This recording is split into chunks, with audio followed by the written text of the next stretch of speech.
Y amén. Vamos a abrir la Biblia en el Evangelio de Mateo, capítulo 12, versículos 43 a 45. Ese texto que viene precedido por otro texto que habla de una generación maligna y perversa, habla los versos anteriores, y de repente, en medio de ese contexto, Jesús dice lo siguiente, verso 43, dice: cuando el espíritu inmundo sale del hombre, anda por lugares secos, buscando reposo, y no lo halla. Entonces dice, ¿quién dice? El espíritu inmundo: volveré a mi casa de donde salí. Y cuando llega, dice que la halla desocupada, barrida y adornada. Diga conmigo: la casa desocupada, la casa barrida y la casa adornada, que es lo mismo que la casa vacía. Y por eso el título en esta mañana de la casa vacía. Dice que cuando llega la halla desocupada, barrida y adornada. Entonces va y toma consigo otros 7 espíritus peores que él, y entrados dice que moran allí. Y el postrer estado de aquel hombre viene a ser peor que el primero. Así también acontecerá a esta mala generación. Que el Señor bendiga su palabra. Amén. Otra vez repite: así también acontecerá a esta mala generación, porque previamente Jesús había advertido de una generación maligna y perversa. Tú y yo somos casas para habitar. ¿Cuántos dicen amén? El Señor dice que somos casa de Dios, o casa de los demonios, o casa en la cual hay todo tipo de... Pero somos una casa, y una casa es un lugar donde se hace un habitáculo, donde se habita. Dice la palabra que Dios quiere que seamos casas de Dios, por supuesto, donde Dios quiere hacer su morada y donde Dios quiere habitar. Amén. Habita ya Dios en tu casa, amén, en tu corazón. Tu corazón es tu casa, el templo, tu interior, es la casa de Dios, donde Dios quiere hacer su morada, donde Dios ha hecho morada y donde Dios quiere continuar siendo su morada. Y en una casa, dice la palabra que hay toda clase de utensilios, dice en Timoteo, dice que en una casa grande no solamente hay utensilios de oro o de plata, sino también de madera y de bronce. Dice, y unos son para usos honrosos y otros son para usos viles. Si alguno se limpia de estas cosas, dice, será instrumento para mi honra, útil, santificado, dispuesto al Señor y preparado para toda buena obra. El gran peligro que vamos a ver en esta mañana es el peligro de que la casa esté vacía. Amén. Hay un peligro inminente. Si la casa está vacía, el peligro está servido. Dice que cuando el espíritu inmundo sale del hombre, después de ser liberados de diferentes ataduras, dice que el espíritu inmundo sale del hombre. Y ese espíritu inmundo, o esos espíritus inmundos, dice que andan por lugares secos, porque los demonios no pueden andar en lugares de bendición. Dice que anda por lugares secos, donde hay maldición, donde hay sequía. Y dice que andan buscando reposo, pero no lo hallan. Y como no lo hallan, dice, entonces, ¿qué dicen? Pues volveré a mi casa de donde salí. Y dice que cuando llega, la halla desocupada, la haya barrida y la haya adornada. Y entonces, como la haya de esa manera, ¿qué hace el espíritu inmundo? Dice que llama a otros 7 espíritus peores peores que él, y dice que entrados moran allí, en esa casa desocupada, en esa casa vacía. Y allí dice que hacen su morada, y entonces las consecuencias son que el postrer estado de aquella casa, de aquella vida, viene a ser mucho peor que el primero. He visto muchos casos así a lo largo del ministerio, de muchas personas que han terminado pues 7 veces peor de como vinieron cuando les conocimos, o vinieron al Señor, o vinieron a la comunidad, o vinieron y han ido arrastrando un bagaje en sus vidas, en los cuales las puertas han estado abiertas a los demonios, y por lo tanto han venido a un estado mucho peor que el primero, y el postrer estado de aquella casa viene a ser peor que el primero. Amén. Pero es el peligro de tener la casa vacía. Una casa vacía es un lugar idóneo para que se instalen los ocupas. ¿Sabes qué son los ocupas? ¿Quiénes son los ocupas? Son aquellos que son personas que no tienen una casa propia, y entonces, ¿qué hacen? Buscan casas abandonadas, ¿verdad? Y allí, no sé si aquí se usa esa palabra, ocupas, pero no tiene su de ocupar, ocupación, ¿verdad? Y buscan casas abandonadas, buscan casas vacías, y toman posesión de ellas y las habitan. Eso ocurre en las grandes ciudades, y es un problema para las autoridades a veces cuando estos ocupas ocupan casas que han sido abandonadas, que están en ruinas o que están medio en ruinas, y entonces las habitan y allí hacen su morada, y luego no hay nadie que les pueda sacar de ahí. Es terrible, ¿verdad? Y no quieren salir de ahí, y ahí se amotinan, y ahí hacen su morada, y ahí se aferran a ese lugar, y no quieren que nadie les mueva de allí. Y esto ocurre en las grandes ciudades, ¿no? En los últimos tiempos también estamos viendo incluso casos de arrendatarios que se adueñan de las casas en las cuales estaban como inquilinos, ¿verdad? Y es un problema luego para el dueño sacarlos de la casa, porque se han apropiado prácticamente de esa morada, de ese habitáculo. Pero volviendo al texto, dice que cuando el espíritu inmundo sale del hombre, anda por lugares secos. Todos hemos sido liberados de espíritus inmundos, de demonios que nos tenían atados por diferentes causas, por diferentes motivos. ¿O tú no has sido liberado de ningún demonio? ¿Qué piensas? ¿Que sí o que no? Y algunos de varios demonios, no solamente de uno, sino de varios demonios. Los espíritus inmundos son demonios que nos tenían esclavizados, que nos tenían atados, atormentados con diferentes ataduras, hábitos, pensamientos y prácticas pecaminosas. Yo sé que hablar de demonios o hablar de espíritus inmundos es como un tema medio tabú en la iglesia, o que no estamos muy acostumbrados a escuchar, porque como que nos asusta un poco hablar de demonios. Pero repito, el mundo espiritual existe. ¿Cuánto dicen amén? Y no podemos permanecer ajenos al mundo espiritual. Y los demonios cada día acampan a nuestro alrededor y están buscando casas vacías, puertas abiertas, para poder entrar por ellas y sembrar en esas vidas todo tipo de cizaña maligna y todo tipo y hay muchas puertas que abren a los demonios, ¿no? A los espíritus inmundos. O aunque no estén abiertas, algunas las hemos adquirido e incluso las hemos podido heredar, ¿verdad? Y arrastrar ese peso espiritual añadido. Pero decía que hablar de demonios como que es un tema que asusta o que no queremos escuchar.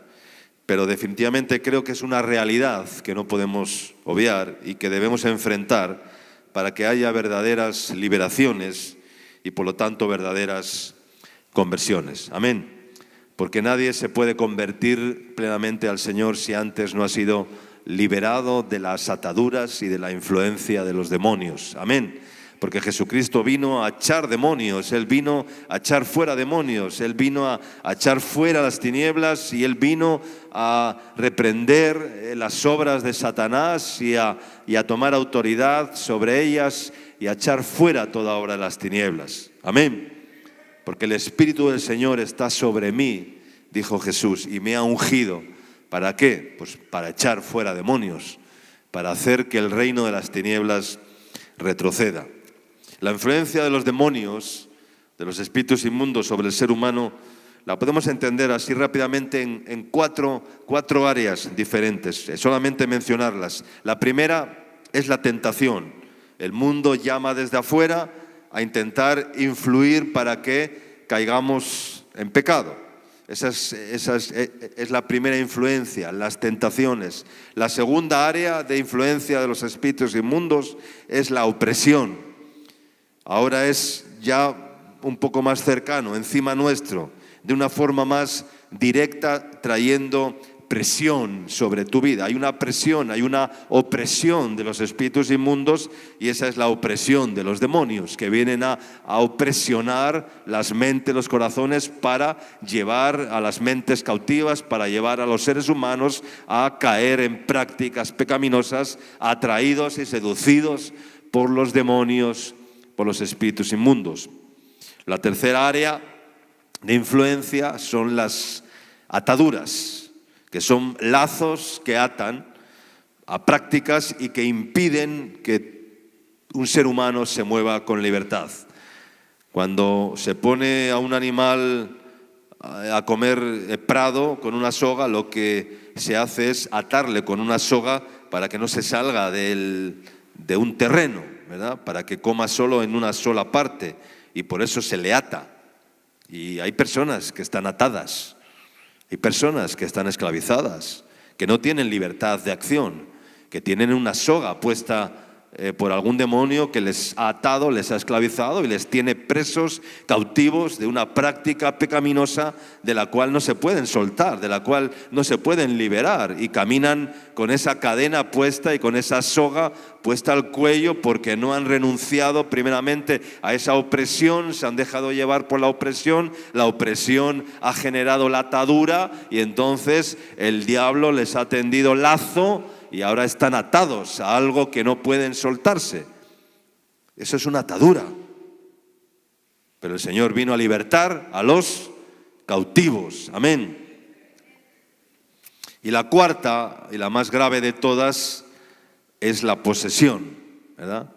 Cuando alguien está poseído por un espíritu inmundo, por un demonio. Una persona poseída pues llega a perder la voluntad a la hora de actuar y puede llegar incluso a actuar inconscientemente porque está poseída por un demonio.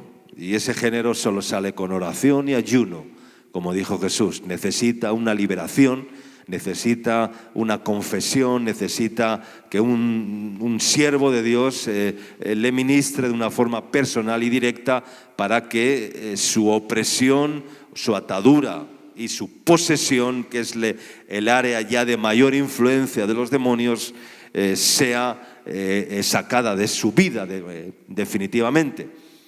Yo he visto personas poseídas terriblemente y liberar a una persona poseída es un trabajo arduo.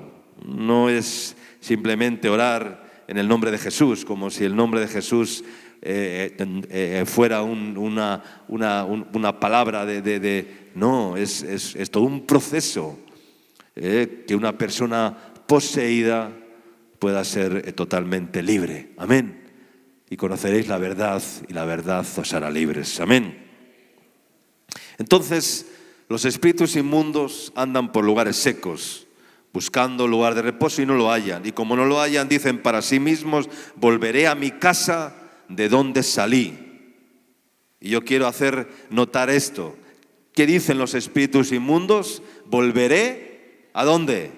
A mi casa de donde salí. Es decir, quieren hacer entender que es su casa de donde salió, pero es a donde quiere regresar. Amén. Y por eso dice, volveré a mi casa de donde salí. Lo que hace el espíritu inmundo y lo que quiere es volver a ocupar la casa, volver a regresar a la casa de donde salió, al lugar de donde salió.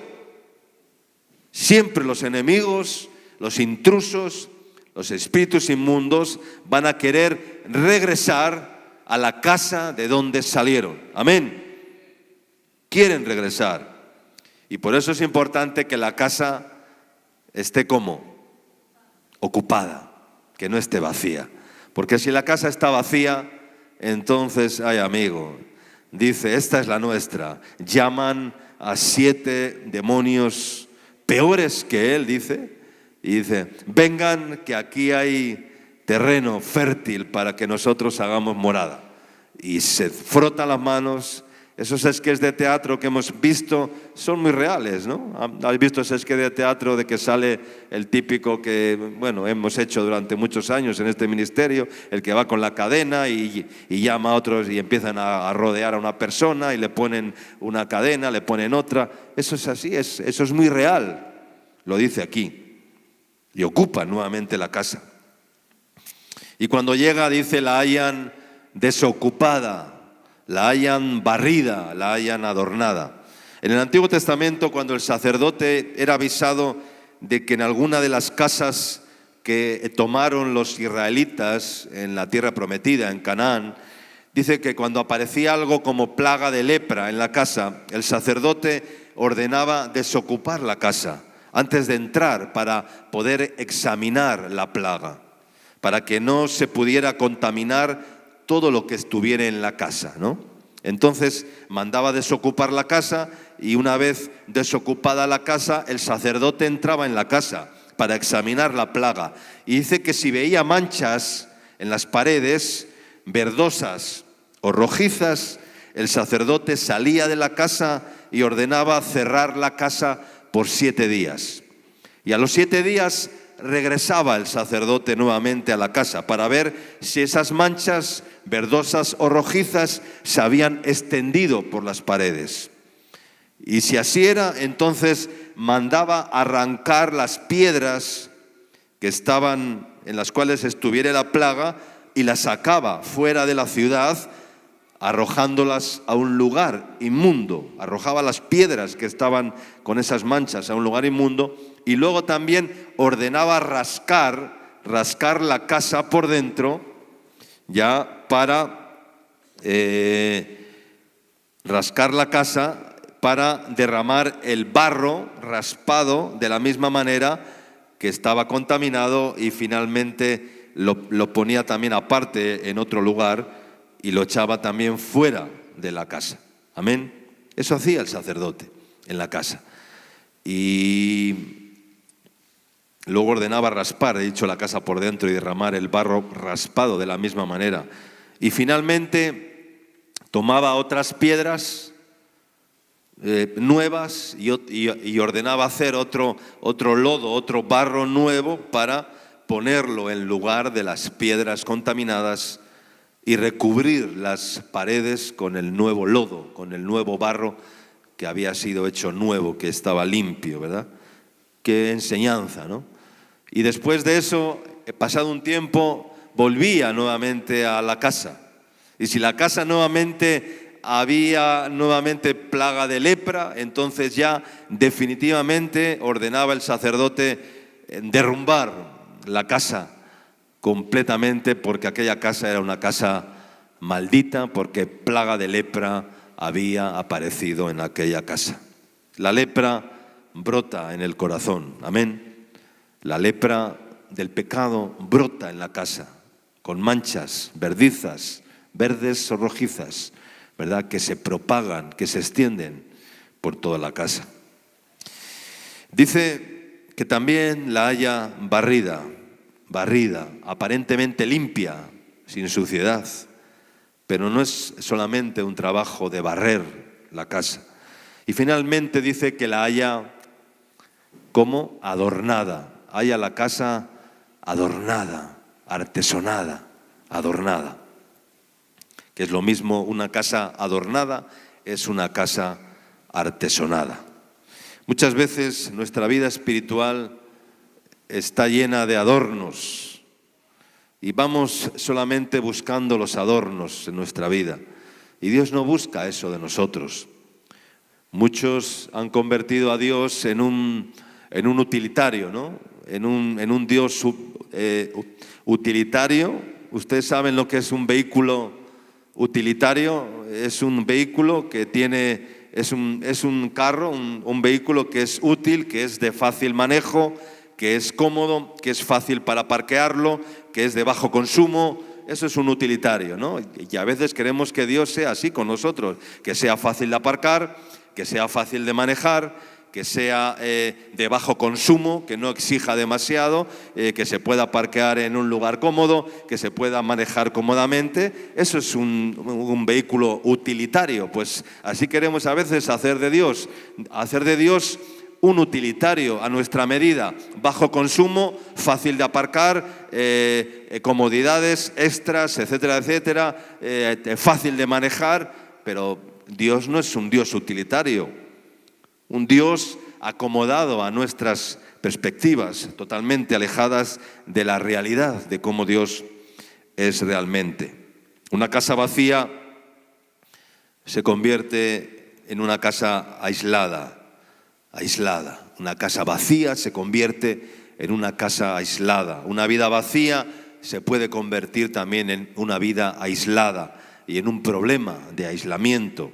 Leamos un texto en el libro del profeta Ageo, donde el profeta aborda un problema. Ese problema que se encontró el profeta Ageo en aquel tiempo era que el pueblo de Dios estaba olvidando el trabajo en común para la edificación de las áreas comunes, y cada uno estaba centrándose en sus asuntos o en los asuntos más privados, más propios o más cercanos a ellos. Y por eso al Señor le enojó, no le gustó, y eso causó que el pueblo de Dios entrara en una situación de escasez, de pobreza y de dificultad. Y dice así la palabra de Dios, Ageo capítulo 1, versículo 1, dice que en el segundo año del rey Darío, era el mes sexto, en el primer día del mes, vino palabra de Yahvé por medio del profeta Ageo a Zorobabel, hijo de Salatiel, gobernador de Judá, y a Josué, hijo de Josadac, sumo sacerdote, diciendo: así ha hablado Yahvé de los ejércitos, diciendo, este pueblo dice, no ha llegado aún el tiempo en que la casa de Yahvé sea reedificada. Entonces vino palabra de Yahvé por medio del profeta Ageo, diciendo: es para vosotros tiempo, para vosotros, de habitar en vuestras casas artesonadas, adornadas, y esta mi casa está desierta. Pues así ha dicho Yahvé de los ejércitos: meditad bien sobre vuestros caminos. Sembráis mucho y recogéis poco, coméis, no os saciáis, bebéis y no quedáis satisfechos, os vestís y no os calentáis. Y el que trabaja a jornal recibe su jornal en saco roto. Así ha dicho Yahvé de los ejércitos: meditad sobre vuestros caminos, subid al monte, traed madera, reedificad la casa, y yo pondré en ella mi voluntad y seré glorificado, ha dicho Yahvé. Buscáis mucho y halláis poco, encerráis en casa y yo lo disiparé de un soplo. ¿Por qué? ¿Por qué? Dice el Señor: por cuanto mi casa está desierta, mi casa está vacía. Quiere decir, y cada uno de vosotros corre a su propia casa. Por eso se detuvo de los cielos la lluvia, y la tierra detuvo sus frutos, y llamé a la sequía sobre esta tierra y sobre los montes, sobre el trigo, sobre el vino, sobre el aceite, sobre todo lo que la tierra produce, sobre los hombres y sobre las bestias, y sobre todo trabajo de manos. Dice el Señor: es para vosotros tiempo de habitar en vuestras casas adornadas, artesonadas, y esta casa está desierta. Una casa artesonada es una casa adornada. Y luego dice: por cuanto mi casa está desierta, por cuanto mi casa está vacía, y cada uno de vosotros corre, no solo camina, dice corre hacia su propia casa. En una situación de presión, porque vivían en ese tiempo bajo la presión de los enemigos, en unas circunstancias difíciles. No era fácil trabajar, no era fácil avanzar para el pueblo de Dios, no era fácil continuar con la obra de Dios, no era fácil conseguir materiales, no era fácil conseguir recursos, dinero, no era fácil conseguir obreros. Esto nos puede pasar también a nosotros, y por lo tanto la presión era tan grande que el pueblo de Dios pensó, debido a aquello que estaba aconteciendo, dijo: como no podemos avanzar en lo general, en lo común, en lo que es de todo el pueblo, pues entonces vamos a dedicarnos cada uno a lo privado, a lo particular, a lo más cercano, a mi reducto, a mi familia, a lo mío, y cada uno por ahí que se las apañe, ¿no? Que se las busque, ¿no? Yo voy a salvar lo mío y lo demás me da exactamente igual. Esa fue la actitud del pueblo. Dejó lo común, dejó de trabajar no por lo común del pueblo, por lo general del pueblo, para arrinconarse en las cosas particulares de cada uno de ellos. Y así comenzaron con un proceso de aislamiento, cada uno mirando por lo suyo, centrándose en lo que les afectaba a cada uno de una forma más personal, y olvidando el trabajo en equipo, olvidándose del llamado de Dios y olvidándose de la visión de Dios y olvidándose de lo que a Dios le agradaba. Amén. Considerando lo suyo pues mucho más importante y dejando de atender aquello que a Dios más le agradaba. Esa era la situación del pueblo, y eso a Dios no le agradó. Eso a Dios no le gustó para nada, que el pueblo tomara aquella actitud. Y por eso les dijo: cada uno corre hacia su propia casa, pero mi casa está vacía, mi casa está desierta. Y cada uno corre a su propia casa artesonada, a adornar su casa. Y por eso se detuvo, dice, de los cielos la lluvia, y por eso vino sobre vosotros la sequía, y por eso se detuvieron los frutos, dijo el Señor. Y llamé a la sequía sobre esta tierra y sobre los montes, sobre el trigo, sobre el vino, sobre el aceite, sobre todo lo que la tierra produce, sobre los frutos de la tierra, sobre los hombres, sobre las bestias y sobre todo el trabajo de manos. Pero dice el verso 12 dice que oyó Zorobabel. Había allí un hombre que estaba escuchando la voz de Dios y que se resistió a lo que el resto del pueblo quería hacer. Y ese Zorobabel, hijo de Salatiel, y otro tal Josué, hijo de Josadac, sumo sacerdote, y todo el resto del pueblo oyeron la voz de Yahvé su Dios y las palabras del profeta Ageo, como así había sido enviado por Dios. Y temió el pueblo delante de Dios. Entonces Ageo, enviado de Jehová, habló por mandato del Señor al pueblo diciendo: yo estoy con vosotros, dice el Señor. Y despertó, dice el Señor, el espíritu de Zorobabel, hijo de Salatiel, gobernador de Judá, y el espíritu de Josué, hijo de Josadac, sumo sacerdote, y el espíritu de todo el resto del pueblo, y vinieron y trabajaron en la casa de Yahvé de los ejércitos, su Dios, en el día 24 del mes sexto, en el segundo año del rey Darío. Hubo una reacción. ¿Cuánto dicen amén?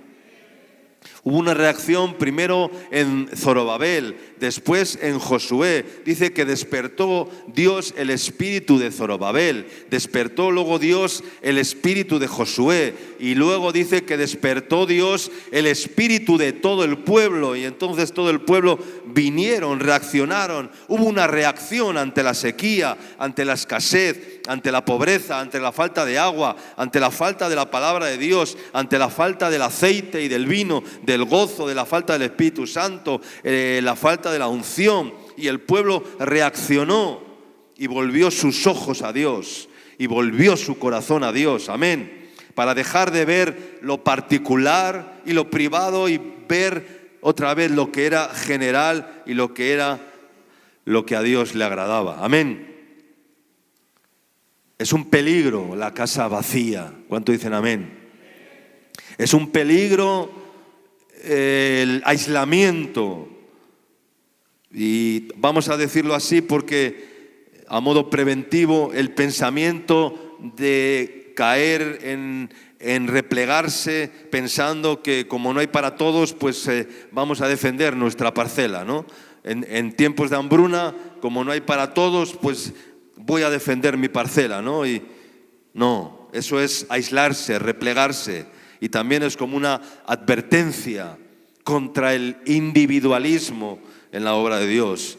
El aislamiento no es otra cosa sino un mecanismo de autoprotección por temores o inseguridad, y entonces se cortan conexiones y se pierde la visión de Dios. ¿Cuánto dicen amén? Eso es el aislamiento, es un mecanismo que los seres humanos generamos de autoprotección por temores, por inseguridad o por diferentes motivos, para autoprotegernos a nosotros mismos, y por eso nos aislamos y cortamos conexiones y perdemos la visión de Dios, la visión del cuerpo, la visión de la obra de Dios, y entonces comenzamos a distanciarnos los unos de los otros, porque el otro, si viene a ti, puede ser probablemente un problema si alguien se acerca a ti y ya no quieres más problemas. Entonces, como no quieres más problemas, te aíslas, te autoproteges a ti mismo, porque todo es una amenaza.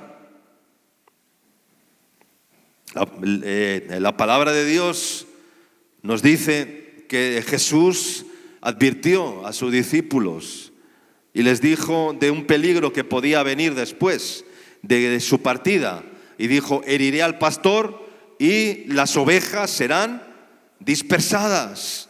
¿Por qué? Porque cuando falta la figura de un líder que se aísla, se forman grupos que emergen para defenderse del resto del cuerpo. Pablo también lo dijo, dice: después de mi partida aparecerán en medio de vosotros lobos rapaces que destruirán o querrán destruir el cuerpo. Y esto es así. Se levantan grupos que pueden emerger para defenderse del resto del cuerpo. Cuando uno trata de defenderse del resto del cuerpo, puede aparecer la artrosis dentro del cuerpo. ¿Qué es la artrosis? No es otra cosa sino que la artrosis viene provocada, ¿sabes por qué? Porque alguna de las articulaciones del cuerpo no reconoce al resto del cuerpo y entonces se defienden de él. Y eso es lo que provoca la artrosis, que una articulación del cuerpo no reconoce a las otras partes del cuerpo, y entonces esa articulación se defiende del resto del cuerpo y entonces provoca la artrosis. Y hay miembros dentro del cuerpo que pueden tener artrosis espiritual cuando se defienden del resto del cuerpo, cuando se aíslan, cuando se autoprotegen. Entonces la palabra de Dios nos dice en Lucas capítulo 11, versículos del 5 al 8, dice palabras de Jesús. Les dijo también Jesús: ¿quién de vosotros que tenga un amigo, dice, va a él a medianoche y le dice: amigo, préstame 3 panes, porque un amigo mío ha venido a mí de viaje y no tengo que ponerle delante? Y aquel, respondiendo desde adentro, le dice: no me molestes, la puerta ya está cerrada y mis niños están conmigo en mi cama. No puedo levantarme y dártelos. Os digo que aunque no se levante a dárselos por ser su amigo, sin embargo, por su importunidad, se levantará y le dará todo lo que necesite. Amén. La amistad habla de, dice, ¿quién de vosotros que tenga un amigo? Dice, ¿quién de vosotros que tenga un amigo? Tener un amigo no es fácil, pero a veces es muy difícil mantener la amistad, porque hay veces que estamos tan bajos, tan deprimidos, tan preocupados por asuntos o circunstancias, tan cansados, que mantener esas relaciones de amistad pues cuesta un gran esfuerzo. Y cuando uno se mantiene, cuando uno no mantiene sus relaciones de amistad, pues entonces pierde los amigos, por no dedicarles tiempo, por no conversar y por no vigilar esa virtud tan maravillosa. Y entonces puede ocurrir que uno vaya quedándose solo, aislado.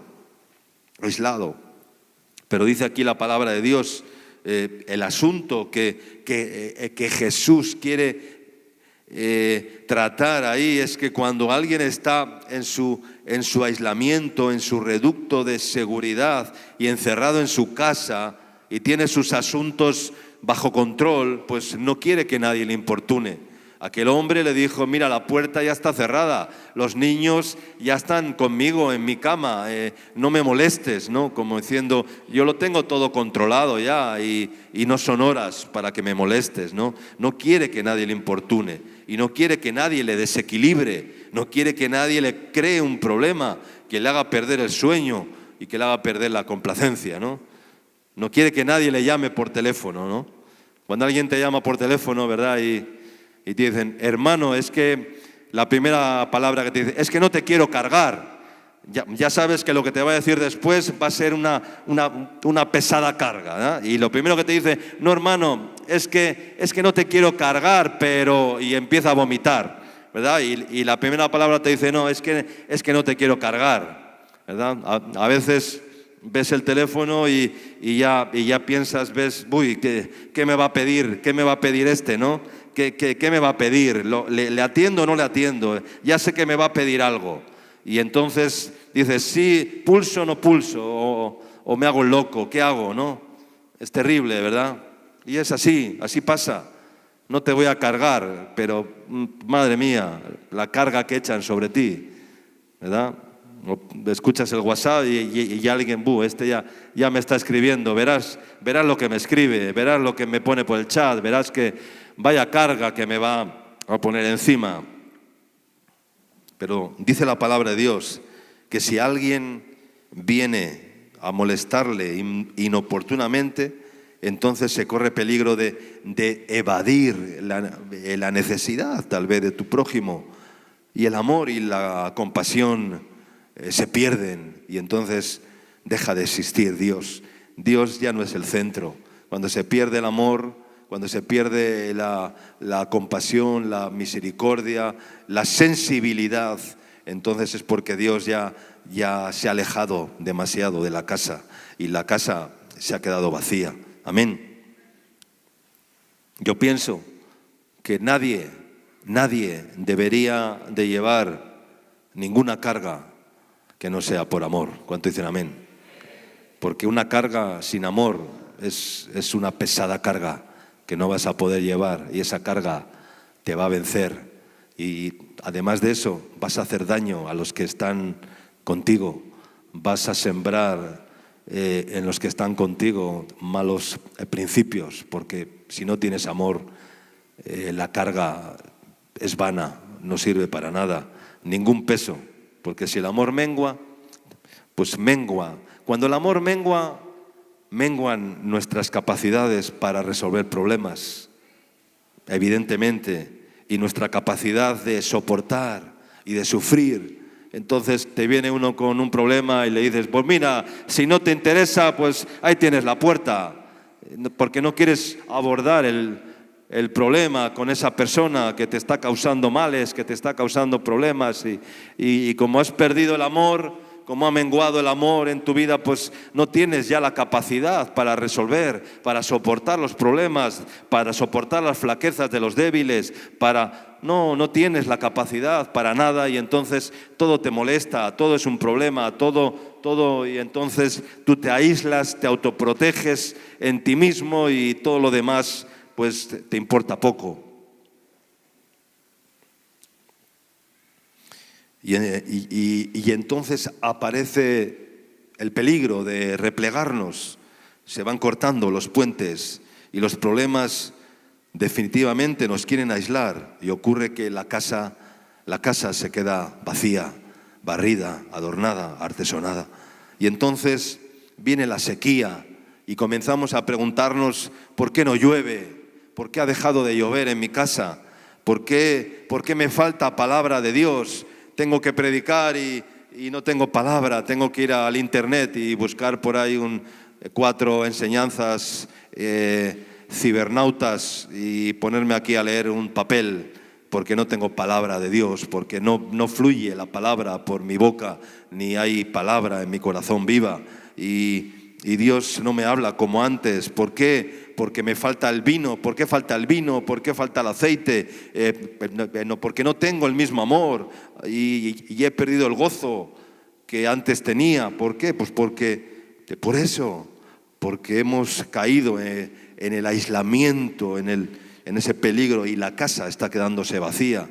¿Cuánta gente se aísla por el pecado, por timidez, por inseguridad, por autosuficiencia, por vergüenza, y se aíslan y se autoprotegen a sí mismos? A Jesús le reclamaron porque comía con publicanos y con los pecadores, o porque permitía que una mujer pecadora comiera a la mesa con él o se le acercara, porque para los religiosos lo más normal en un rabino era que estuviera aislado y no tuviera contacto ni estuviera cerca de los problemas de la gente. Y Jesús les dijo: miren, los sanos no tienen necesidad de médico, sino los enfermos. Y yo tengo que estar cerca de la gente, yo tengo que estar cerca de los problemas. Yo no me puedo aislar, yo tengo que estar con el publicano, yo tengo que estar con el pecador, yo tengo que estar con la mujer prostituta, yo tengo que estar con ellos. Ellos tienen necesidad de sanidad, los sanos no tienen necesidad de médico, pero los enfermos sí. Yo tengo que estar cerca de las situaciones complicadas. Yo no puedo dedicarme a una vida de erudito, contemplativa, meterme en una cueva como un erudito y allí encerrarme y aislarme, buscando la presencia de Dios. No. David era un hombre amado por el pueblo. Amén. Dice 1 Samuel 18:16 que todo Israel y todo Judá amaban. ¿A quién amaban? A David. ¿Por qué le amaban? Porque él salía y entraba, dice, delante de ellos. Todo el pueblo amaba a David. ¿Por qué amaba todo el pueblo a David? Porque él entraba y salía delante de ellos. Porque era un líder popular, era alguien accesible, era alguien que se le podía conocer, era alguien cercano a ellos, no era un líder que estaba allí sentado en el trono y que para acceder a él había que pedir una audiencia. No, era totalmente accesible. Y llegó un tiempo en que David, como rey, llegó a una posición ya tan elevada como rey que comenzó a repartir responsabilidades entre el pueblo y comenzó a nombrar capitanes del ejército, comenzó a nombrar administradores, comenzó a nombrar levitas, sacerdotes, guardias, dio a los príncipes del pueblo la responsabilidad de administrar, etcétera, etcétera. Es decir, repartió todas las responsabilidades militares y administrativas, logísticas, entre los príncipes, entre los capitanes, entre los importantes, entre los que estaban, y así hizo, ¿no? Delegó todo aquello, pero dice la Escritura que él se reservó, David, dice que después de hacer aquello, de repartir todas las responsabilidades entre el pueblo, dice que él se reservó para sí el juzgar al pueblo con equidad. Amén. Es decir, les dijo: yo os voy a dar a ustedes una serie de responsabilidades militares, administrativas, logísticas, pero yo voy a seguir juzgando al pueblo. Amén. Yo voy a seguir escuchando a la gente con sus problemas y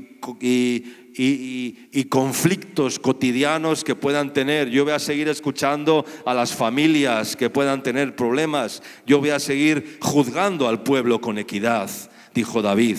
Y por eso el pueblo amaba a David. ¿Cuánto dicen amén? Porque aun a pesar de repartir todas sus responsabilidades desde un alto cargo, desde un alto elevado cargo de rey, él dijo: yo no voy a dejar de juzgar al pueblo con equidad en las cuestiones, y a veces eran cuestiones domésticas, igual eran cuestiones, pues mira, me han robado una cabra, o me han robado una oveja, o no sé, o alguien mientras estaba lavando la ropa ha hecho una porquería. O sea, no sé cómo iría la gente a David. Eran asuntos cotidianos, domésticos. Pero David decidió, aun a pesar de su elevada condición de rey, dijo: no voy a dejar de juzgar las cosas y los problemas cotidianos del pueblo. ¿Cuánto dicen amén? Y esto es lo que más me atrae a mí de David. El hecho de que, a pesar de su elevada posición real, él entendió que debía reservarse la responsabilidad de juzgar al pueblo personalmente. Que esa tarea de pastor y juez de las almas, consejero de las almas, no se la podía delegar a nadie, que la tenía que hacer él personalmente. Ya era él el que debía hacerlo, porque Dios así se lo demandaba. Amén. Elías, el profeta Elías, de repente se vio perseguido y acosado por Jezabel y huyó, como sabemos, para salvar su vida. Salió por el desierto un día de camino y llegó a un lugar, y allí dice que deseó morirse Elías, lleno de problemas, huyendo, se aisló, se replegó, se metió en una cueva y allí se quedó dormido. Y allí dijo: bástame, Señor, quítame la vida, pues no soy yo mejor que mis padres. Entró en una depresión, en un aislamiento, en una tristeza terrible, y Dios le dijo: sal de la cueva, porque la cueva no es otra cosa sino un lugar de aislamiento, un lugar de soledad, un lugar de vacío físico, anímico y espiritual.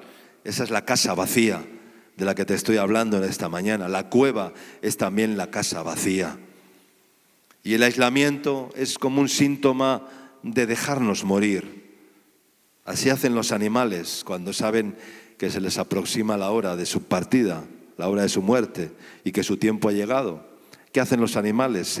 Se aíslan, se abandonan, se van a un rincón y se encogen allí bajo la sombra de un árbol o no sé, y allí se dejan morir, se van retirando. E incluso algunos perros tan llegados a sus amos, cuando saben que se van a morir, porque ellos ya lo perciben, porque se sienten mal, se alejan de sus amos para no hacer sufrir a su amo, porque saben que se va a morir en poco tiempo, y se van de la casa, se van a morirse por ahí en un lugar lejano, apartado, para que su dueño y su amo no sufra y no lo vea.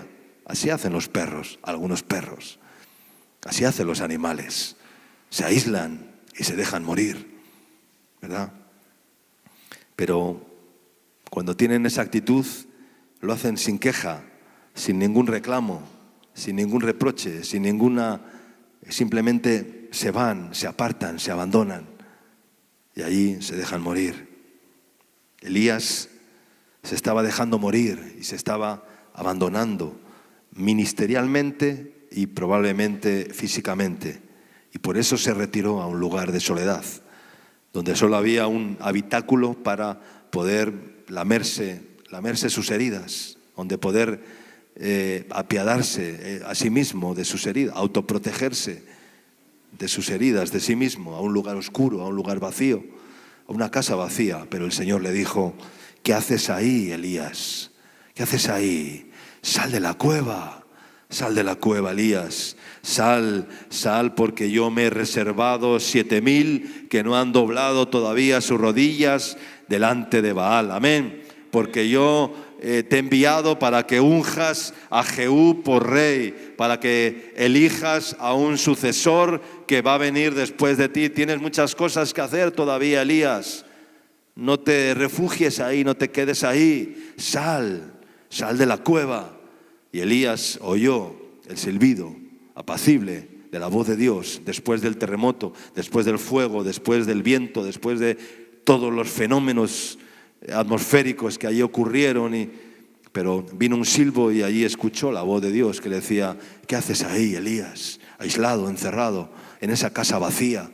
Sal de ella, sal de esa cueva, porque... Y Elías, sal de tus circunstancias. Y Elías asumió la responsabilidad y los desafíos que Dios tenía aún para él. ¿Cuánto dicen amén? Salió de sus circunstancias. Sal de la casa vacía, deja la casa vacía, es un peligro. Si la casa está vacía, barrida y adornada, si te has refugiado en tu soledad, pues sal de ti mismo, porque la soledad no es un buen lugar, es habitáculo de los demonios también, porque una casa vacía, adornada, barrida, no es un lugar donde el espíritu inmundo quiere regresar. Amén. Mira lo que dice el Salmo 106, 14 y 15, y vamos terminando.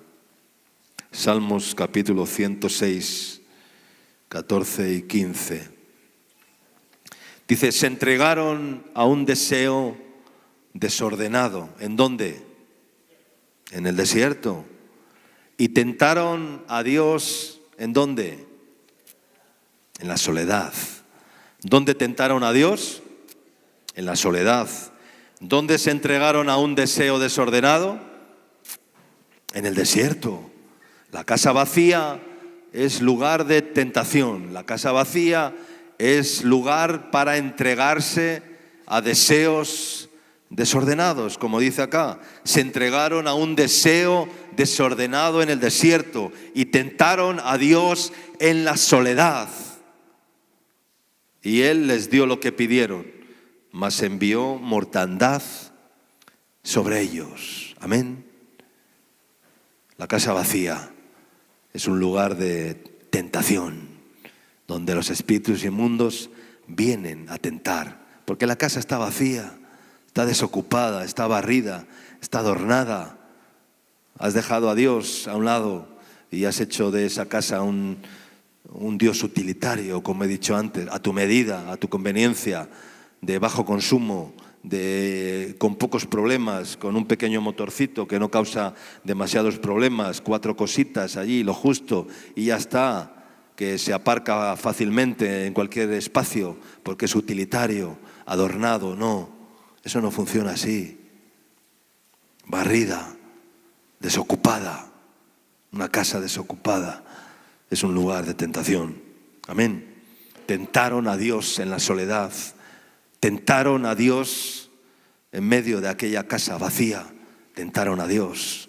Porque cuando uno está vacío, solo, imagínate tú en una casa vacía donde no hay nadie, donde nadie te ve, donde, no sé, con acceso a ciertas, ¿verdad? La mente, la tentación, ¿verdad? Los deseos desordenados. Se entregaron a deseos desordenados en el desierto. Y tú me dirás, pero ¿a qué deseos se pueden entregar en el desierto? Si en el desierto no hay más que arena y viento. Pero habla de la soledad. No habla de un desierto físico, habla de un desierto espiritual. Amén. Habla de un aislamiento, de un replegamiento, de una soledad. Allí es donde se entregaron a un deseo desordenado.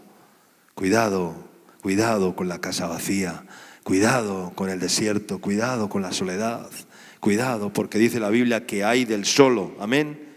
Hay del solo, porque si uno cayere yendo con otro, pues el uno le levantará al otro, pero si el solo cayere, ¿quién lo levantará? Amén. ¿Quién levantará al solo? Ay del solo, ay de la soledad, ay de la casa vacía, barrida y adornada. Amén. Gran peligro cuando la casa está vacía, porque los espíritus inmundos dicen, volveré a mi casa, a mi casa. La llaman su casa. Qué terrible, ¿no? Volveré a mi casa, de donde salí. Volveré a mi casa de donde salí. Que no vuelvan a mi casa. Pero para eso tienes que cerrar las puertas a cal y canto. Amén. Cerrar las puertas. Cerrar las puertas a tantas cosas que a veces abrimos. Cerrar las puertas a... Bueno, hay tantas puertas que cerrar. Cierra las puertas. Cierra las puertas a los demonios. Cierra las puertas. Cierra. y abre tu corazón solamente al Señor. Amén.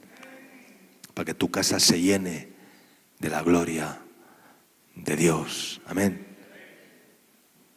Y termino leyendo Juan capítulo 12, versículos del 1 al 3. Dice: 6 días antes de la Pascua vino Jesús a Betania, donde estaba Lázaro, el que había estado muerto, a quien había resucitado de los muertos, y le hicieron allí una cena. Marta servía y Lázaro era uno de los que estaban sentados a la mesa. Entonces María tomó una libra de perfume de nardo puro, de mucho precio, y ungió los pies de Jesús y los enjugó con sus cabellos. Y la casa, diga conmigo, y la casa se llenó del olor del perfume. Amén. ¿De qué se llenó la casa? Póngase de pie ahí donde está. Si hay alguna María aquí, ¿hay Marías aquí? Los varones también pueden ser María en esta mañana y también pueden derramar el frasco de alabastro, el corazón. Derrama tu corazón delante de Dios en esta mañana y deja que tu casa se llene del olor del perfume. Amén.